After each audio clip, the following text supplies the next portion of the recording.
অস্ত্র উদ্ধারে রাজশাহী মহানগরীর কাদিরগঞ্জ এলাকার কোচিং সেন্টারে সেনাবাহিনীর অভিযানে গ্রেফতার মুনতাসির আলম অনিন্দ ও তার দুই সহযোগী রবিন আর ফয়সালকে আজ তোলা হবে আদালতে। অস্ত্র, গোলাবারুদ এবং মাদক দ্রব্য উদ্ধারের ঘটনায় তাদের বিরুদ্ধে অস্ত্র, বিস্ফোরক এবং মাদক আইনে বোয়ালিয়া মডেল থানায় একটি মামলা হয়েছে। এই মামলার তাদের রিমান্ড চাওয়া হবে বলে পুলিশের পক্ষ থেকে জানানো হয়েছে। এ বিষয়ে আরও খবর জানাতে সরাসরি যুক্ত হচ্ছেন সহকর্মী জাহিদ হাসান। জাহিদ, অস্ত্র উদ্ধারের ঘটনায় গ্রেফতারকৃতদের কখন নাগাদ আদালতে তোলা হবে আমাদেরকে জানাবেন।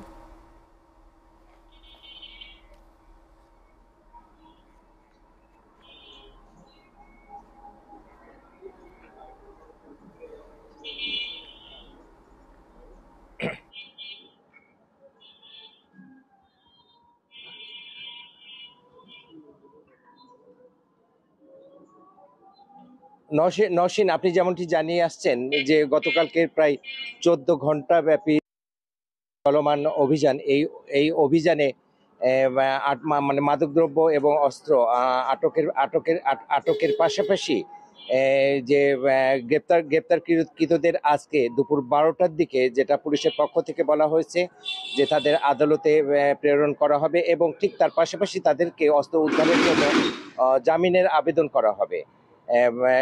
নওশীন, আসলে রাজশাহীতে যে এই ধরনের চলমান এই অভিযানগুলোকে সাধুবাদ জানিয়েছে রাজশাহীর সুশীল সমাজ। কারণ গত জুলাই অভ্যুত্থানে আমরা যেমনটা দেখেছি, নিষিদ্ধ সংগঠন আওয়ামী লীগ ক্যাডারদের হাতে অস্ত্রের প্রদর্শনী। আজ প্রশ্ন উঠেছে সেই অস্ত্রগুলো কোথায়। বিভিন্ন সময়ে অনেকে আটক হলে পরেও আসলে অস্ত্র উদ্ধারে দৃশ্যমান কোনো সফলতা দেখাতে পারে নাই রাজ্যের আইন শৃঙ্খলা রক্ষাকারী বাহিনী। তবে ছিনতাই, কিশোর গ্যাং এবং চাঁদাবাজির যে চলমান ঘটনাগুলি ছিল, এই প্রেক্ষিতে বরাবরই আমাদেরকে রাজশাহী পুলিশ কমিশনার আবু সুফিয়ান জানিয়ে এসছেন যে তারা জিরো টলারেন্স ঘোষণা করেছেন এবং ইতিমধ্যেই আমরা তার কিছু ফলাফলও আমরা দৃশ্যমান লক্ষ্য করেছি।